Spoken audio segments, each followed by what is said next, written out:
আসসালামু আলাইকুম, কেমন আছেন সবাই? আশা করি ভালো আছেন। ইরান ইসরায়েলের যুদ্ধবিরতির অজানা সব তথ্য জানিয়ে দেব আজকের এই ভিডিওতে।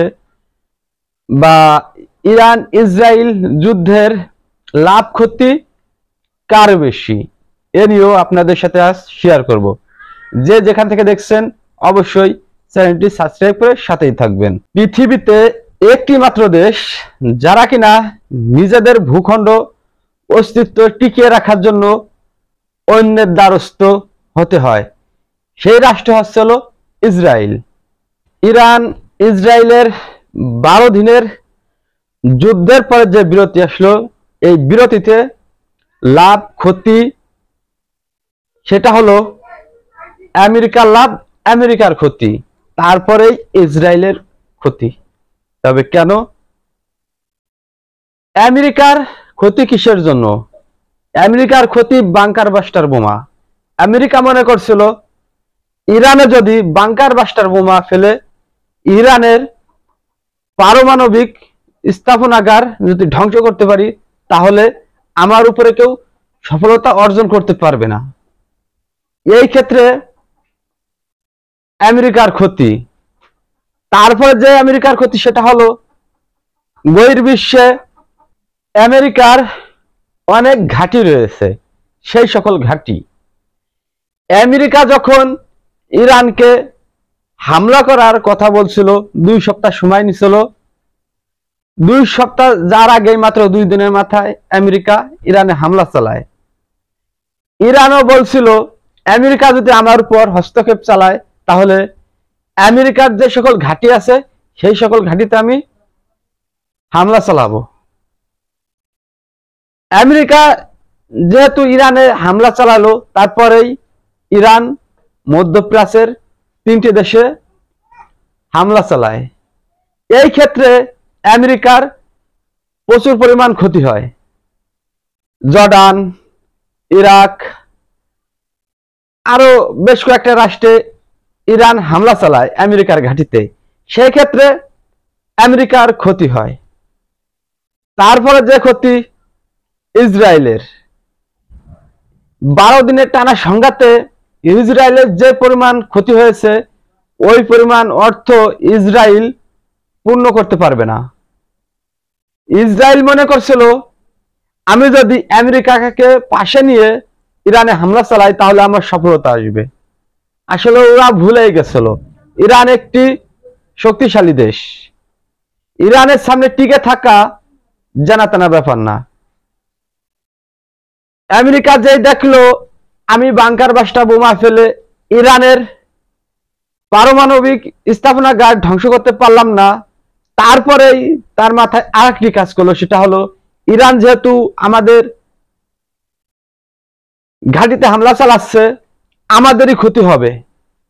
আমেরিকার প্রেসিডেন্ট ডোনাল্ড ট্রাম্প বুদ্ধি খাটিয়ে 12 দিনের মাথায় যুদ্ধবিরতি করলো। এই ক্ষেত্রে আমেরিকার একটু লাভ থেকে যায়, লস ক্ষতি পুরোপুরি ইসরায়েলের থেকে যায়। আমেরিকা কি জন্য ইরানে হামলা চালাইলো, বাংকার বাস্টার বোমা ফেললো B2 বিমান দিয়ে? আসলে ইরান পারমাণবিক অস্ত্রের দ্বারগোড়ায় চলে গেছিল, কিন্তু ইরান পারমাণবিক বোমা তৈরি করবে না। এখন ইরানের পারমাণবিক বোমা তৈরি করার দরজা খুলে গেছে, তার কারণ আমেরিকা যেহেতু ইরানে হামলা চালালো, সেই ক্ষেত্রে ইরানের পারমাণবিক বোমা তৈরি করার দরজা খুলে গেল। সেই ক্ষেত্রে এখন আর ইরান পিছিয়ে থাকবে না। সর্বদিক দিয়ে আমেরিকা, ইসরায়েল বা ইসরায়েলের যে সকল মিত্র দেশ রয়েছে সেই সকল মিত্র দেশেরও ক্ষতি। ইরান যখনই ইসরায়েলে হামলা চালায়, মুসলিম দেশের কিছু সংখ্যক দেশ ইরানের মিসাইল ধ্বংস করে দেয়।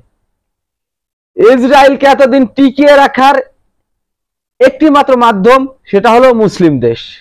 মুসলিম অনেক দেশ আজ আমেরিকা ইসরায়েলকে সাপোর্ট করছে।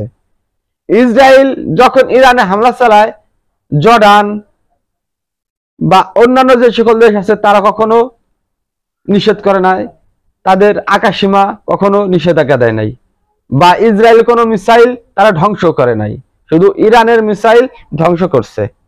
আমেরিকা মনে করছিল ইরানে হামলা চালিয়ে তারা সফলতা অর্জন করবে, না, ইরানে হামলা করে আরো তাদের ব্যর্থতার প্রমাণ দিচ্ছে। তার কারণ বাস্টার বোমা B2 বিমান দিয়ে যে হামলা চালাইলো, সেই হামলা তারা পরাজয় বরণ করলো। এতেই বোঝা যাচ্ছে ইরানের যে ভূগর্ভ স্তরে যে পারমাণবিক স্থাপনাগার রয়েছে, এটা ধ্বংস করার মতো পৃথিবীতে কোনো রাষ্ট্র নাই বা কোনো বোমা এখনো তৈরি করতে পারে নাই। আমেরিকা হামলা চালাইলো, এই হামলায় যে পরিমাণ অর্থ ব্যয় করলো, এই পরিমাণ অর্থ উপার্জন করতে আমেরিকাকে অনেক ধকল সামলাতে হবে। ইরান ইসরায়েলের যুদ্ধ বিরতি হলেও থেমে নেই গাজা লিবাননে হামলা। ইসরায়েলের আইডিএফ বাহিনী, ইসরায়েলের সশস্ত্র বাহিনী নির্বিচারে আবারও সেই গাজায় গণহত্যা চালাচ্ছে, লিবাননে আবারও হামলা চালাচ্ছে। ইসরায়েল কতদিন এরকম চলতে পারবে, বা ইসরায়েলের অস্ত্র সরঞ্জাম কত, ইসরায়েলের কয়টি দেশ আজ অস্ত্র সরবরাহ করছে। ইসরায়েলকে সামনে আরো কঠিন সময় পার করতে হবে। আপনারা অনেকেই মন্তব্য করতে পারেন ইসরায়েলকে কেন কঠিন সময় পার করতে হবে। ইসরায়েল যদি কোনো ক্ষেত্রে ইরান আবারও হামলা চালায়, তাহলে ইরান কিন্তু একটি মরণ কামড় দেবে ইসরায়েলের উপর। ইরান ইসরায়েলের যুদ্ধবিরতি যদি স্থায়ী হয়ে থাকে, তাহলে ইসরায়েলেরও লাভ, ইরানেরও লাভ, মধ্যপ্রাচ্যের লাভ। আজ মধ্যপ্রাচ্যের যে যুদ্ধ হচ্ছে, যুদ্ধ স্থায়ীভাবে স্থগিত করতে হবে।